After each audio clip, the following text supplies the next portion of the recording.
पल पल न्यूज़ के न्यूज़ रूम से मैं हूं आपके साथ नदीम अकरम।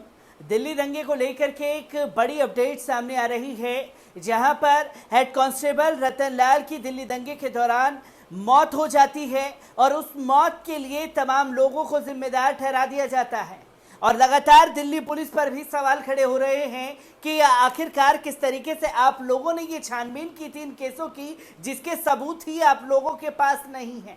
अभी 2 दिन पहले ही ताहिर हुसैन के भाई को बरी किया गया और इससे पहले भी तमाम केसों की सुनवाई लगातार होती जा रही है, जिसमें फटकार दिल्ली पुलिस को दिखती है।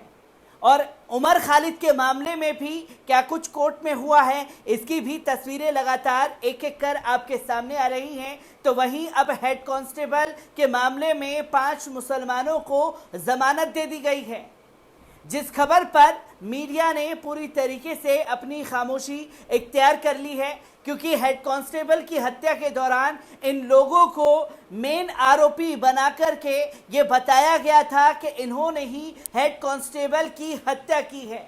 और अब इन लोगों को जमानत मिली है। क्या कुछ कहा गया है कोर्ट में, एक बार इस रिपोर्ट पर भी नजर डालते हैं।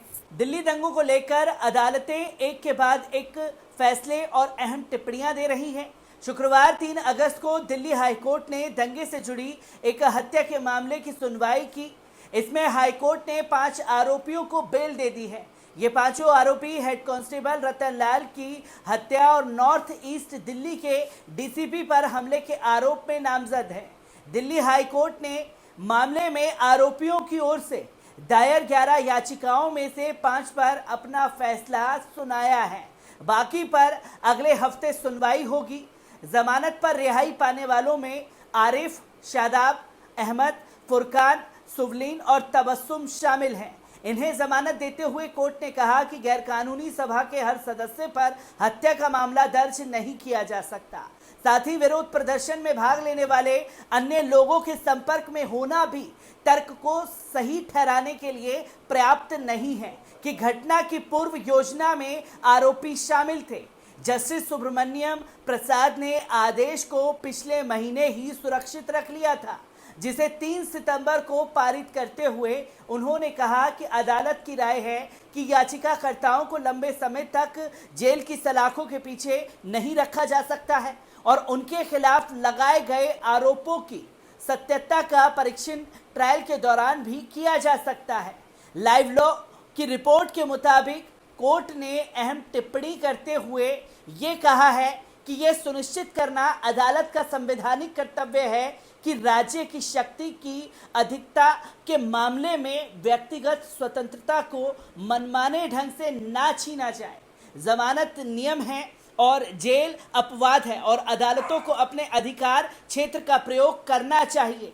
आईपीसी की धारा 149 को स्पष्ट सबूतों और महज आरोपों के आधार पर लागू नहीं किया जा सकता, विशेषकर जब इसे धारा 302 के साथ पढ़ा जाए। किसी भी भीड़ को जमानत देने या नहीं देने से पहले कोर्ट को कई बार सोचना चाहिए कि उस गैरकानूनी मोड़ के हर सदस्य का इरादा गैरकानूनी है या नहीं।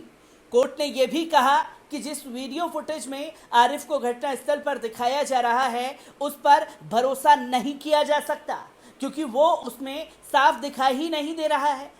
उसके जैसे कपड़े कई लोगों ने पहने हैं और सीडीआर के आधार पर इसका फैसला नहीं हो सकता है। कोर्ट ने एक और याचिकाकर्ता तबस्सुम को जमानत देने के आदेश में कहा, अभियोजन पक्ष की ये दलील है कि बुर्का पहनी कुछ महिलाओं को वीडियो में पुलिस अधिकारियों के साथ मारपीट करते हुए देखा गया है, लेकिन इससे ये साबित नहीं हो पा रहा है कि मारपीट करने वाली महिलाओं में तबस्सुम शामिल है।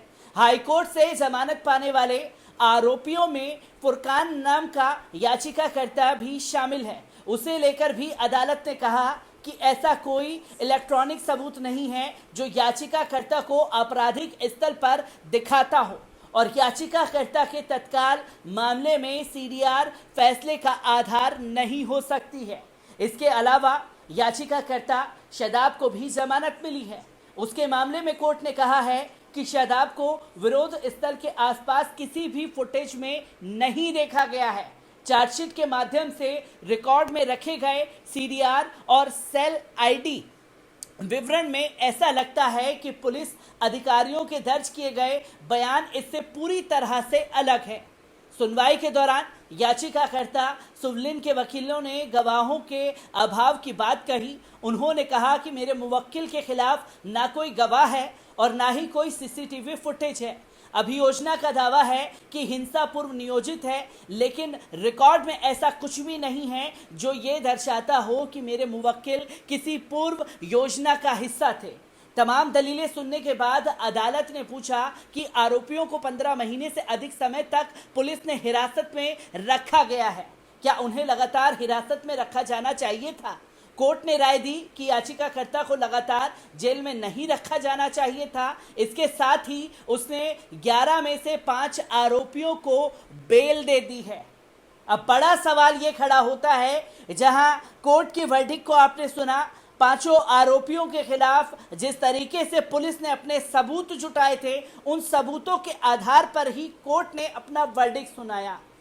जहां मुझे याद आता है कि दिल्ली दंगे से पहले देश के प्रधानमंत्री द्वारा यह कहा गया था कि इन लोगों को कपड़ों से पहचाना जा सकता है, तो कपड़ों के आधार पर ही हर एक को उठाया गया, जिसमें बुर्का पहनी तमाम महिलाएं वहां शामिल थी, जिसमें तबस्सुम को ही मुजरिम बना दिया गया, हेड कांस्टेबल रतन लाल का, और जेल की सलाखों के पीछे 1 साल से ज्यादा वक्त रखा गया।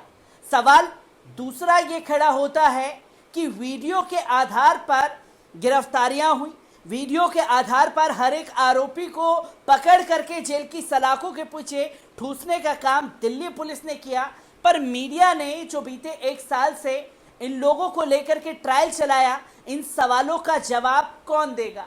क्योंकि अब तो दिल्ली पुलिस पूरी तरीके से दिल्ली दंगे के दौरान की गई कार्रवाई पर लगातार बेनकाब हो रही है। चाहे ताहिर हुसैन के भाई का मामला उठा करके देख लीजिए, चाहे आप उन तमाम केसों को उठा करके देख लीजिए जिसमें करारी फटकार दिल्ली पुलिस को लग रही है। उमर खालिद के केस में भी इसी तरीके से दिल्ली पुलिस ने उलझाने की कोशिश की है, तो वहीं अब इस केस में भी दिल्ली पुलिस ने जो चाल चरित्र और चेहरा अपना दिखाया था वो खुल करके सामने आ चुका है। और कोर्ट में अब सबूतों के आधार पर जब बात की जा रही है, सबूत मांगे जा रहे हैं, तो माइलॉर्ड के सामने सबूत पेश करने में भी दिल्ली पुलिस नदारत नजर आ रही है। तो दिल्ली पुलिस की कार्रवाई पर दिल्ली दंगे के दौरान हुई तमाम चीजों पर सवाल खड़े हो गए हैं, और इन्हीं सब सवालों को लेकर के मैं एक बार फिर से आप लोगों के साथ जुड़ता रहूंगा। दीजिए इजाजत, शुक्रिया।